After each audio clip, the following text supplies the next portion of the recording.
Et moi, je suis à la retraite. Ça fait 2 ans. Je gagne 1100 €.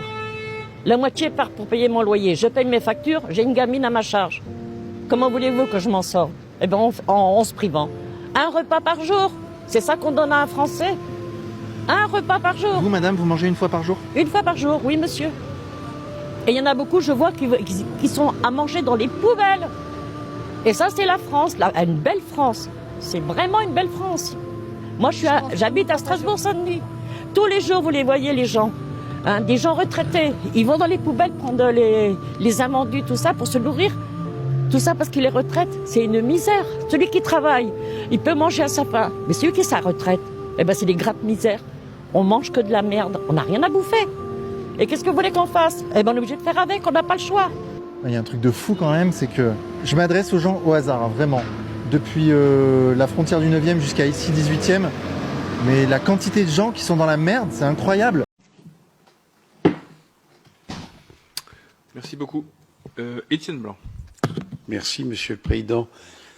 La France, au Mali, a été victime, si on peut utiliser cette expression, d'une campagne extrêmement puissante de la Russie contre la force Barkhane. On l'a vu sur les télévisions avec ces manifestations, des drapeaux russes, on appelait Poutine à la rescousse. Alors peut-être est-ce que ça a été montré à l'excès en France, mais enfin ça a été parfaitement visible.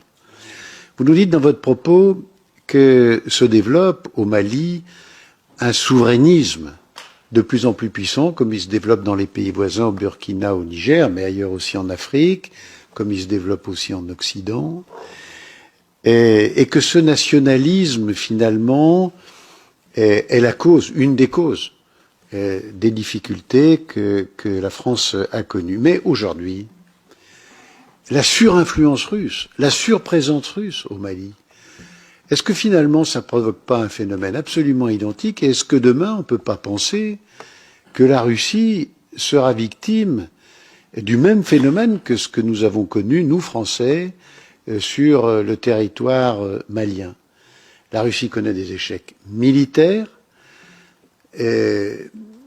Sur le Sahel, les populations commencent à s'organiser au Sahel lui-même, mais aussi dans la diaspora, puisqu'un grand nombre ont fui en Mauritanie et en Algérie, commencent à s'organiser de manière de plus en plus efficace contre l'armée malienne et contre ce qui reste de Wagner ou de ses remplaçants.